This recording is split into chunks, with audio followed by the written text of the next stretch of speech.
Inox Himachal news में आपका स्वागत है। आइए जानते हैं क्या है दिन भर की बड़ी खबरें। शिमला का स्वच्छता सर्वेक्षण 2024 में सबसे खराब प्रदर्शन। सोलन NH5 पर कार और टेम्पो की टक्कर, किसी को नहीं आई चोट। ऊना में सिलेंडर फटने से 3 वर्षीय मासूम की दर्दनाक मौत। हिंदू संगठनों ने संजौली मस्जिद के पास सरकार का किया अर्धपिंडदान। मेडिकल बिलों में देरी पर हाईकोर्ट ने रोके अफसरों के बिल। सरकारी विभागों का बजट कुप्रबंधन, FDR में जमा पैसा बना मुसीबत। हाईकोर्ट के आदेशों की अनदेखी पर DC मंडी ने मांगी माफी। हिमाचल की आपदाओं के पीछे मानवीय भूल, विशेषज्ञ ने पर्यावरण संरक्षण पर दिया जोर। हिमाचल हाईकोर्ट ने आवारा कुत्तों के मामलों को सुप्रीम कोर्ट भेजने के दिए आदेश। आइए जानते हैं अब खबरें विस्तार से।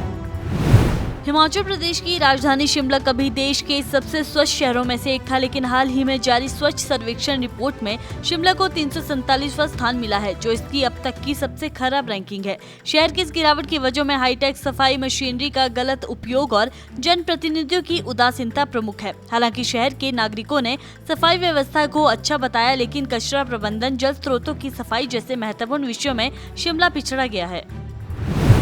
सोलन के बाईपास पर राष्ट्रीय राजमार्ग NH5 पर एक कार और एक टेम्पो के बीच टक्कर हो गई। गनीमत ये रही कि हादसे में किसी को चोट नहीं आई, लेकिन कार को काफी नुकसान पहुंचा है। घटना उस वक्त हुई जब कार पंजाब से नारकंडा की ओर जा रही थी और टेम्पो सब्जी मंडी सोलन से सोलन बाजार की तरफ जा रहा था। पुलिस ने मौके पर पहुंचकर मामले की जाँच शुरू की और दोनों पक्षों से पूछताछ की। NH5 पर ऐसे हादसे लगातार हो रहे हैं, जिससे सड़क सुरक्षा पर सवाल उठ रहे हैं। हिमाचल प्रदेश के ऊना जिले के गगरेट थाना क्षेत्र अंतर्गत मरवाड़ी बाजार में 10 सितंबर देर रात दर्दनाक हादसा हुआ। मध्य प्रदेश ग्वालियर निवासी प्रवासी दंपति की 3 साल की बेटी रागिनी की मौत रसोई गैस सिलेंडर की पाइप फटने से लगी भीषण आग में हो गई। परिवार डॉक्टर शेर सिंह के क्वार्टर में रह रहा था और घर का खर्च गोलगप्पे की रेहड़ी से चलाता था। रात के समय धमाके के साथ सिलेंडर की पाइप फट गई, जिससे आग फैल गई। सूचना मिलते ही चौकी प्रभारी SI रविपाल टीम सहित मौके पर पहुंचे और बच्ची के शव को कब्जे में लेकर पोस्टमार्टम के लिए भेजा गया।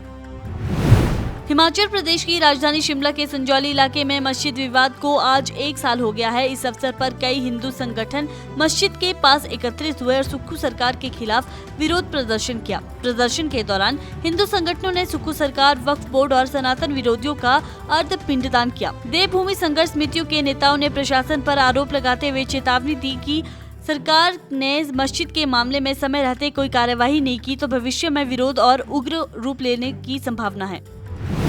हिमाचल प्रदेश हाईकोर्ट ने अफसरशाही की सुस्ती और लापरवाही पर सख्त रुख अपनाया है। अदालत ने शिक्षा सचिव समेत 4 अधिकारियों के मेडिकल बिलों का भुगतान रोकने का आदेश दिया है। ये कार्रवाई 9 साल से याचिकाकर्ता देव शर्मा के मेडिकल बिल लंबित रहने और पूर्व आदेशों का पालन न होने पर ली गई है। अदालत ने साफ कहा कि जब तक याचिकाकर्ता को 1,52,000 रुपए की बकाया राशि नहीं मिलती, तब तक अफसरों का भी कोई भुगतान नहीं होगा। हिमाचल प्रदेश के कई सरकारी विभागों के खातों में FDR के रूप में करोड़ों रुपए जमा है, फिर भी वे अतिरिक्त बजट और ग्रांट इन एंड की मांग कर रहे हैं। इसे देखते हुए वित्त विभाग ने सख्त कदम उठाते हुए ऐसे विभागों पर नजर रखने का फैसला लिया है। अब बजट डिवीजन विभागों की FDR का रिकॉर्ड देखकर ही मांग के अनुसार कटौती करेगा। मुख्य सचिव प्रबोध सक्सेना ने निर्देश दिए हैं कि वित्तीय अनुशासन और बेहतर आर्थिक प्रबंधन के लिए इस प्रक्रिया को सख्ती से लागू किया जाए। हिमाचल प्रदेश हाईकोर्ट में मंडी के DC अपूर्व देवगन ने अदालत के आदेशों का पालन न करने पर माफी मांगी और वीडियो कॉन्फ्रेंसिंग के माध्यम से भरोसा दिलाया कि चतुर्थ श्रेणी कर्मचारी के पेंशन मामलों का निपटारा जल्द ही किया जाएगा। अदालत ने DC को व्यक्तिगत रूप से उपस्थित होने का आदेश दिया था, क्योंकि गलत कानूनी स्थिति पर आधारित हल्फनामा दायर किया गया था और आदेशों के बावजूद पेंशन प्रक्रिया लंबित थी। अपूर्व देवगन ने अदालत को आश्वासन दिया कि अब उन्हें कानूनी स्थिति की पूरी जानकारी और भविष्य में वे सभी सिद्धांतों का पालन करेंगे।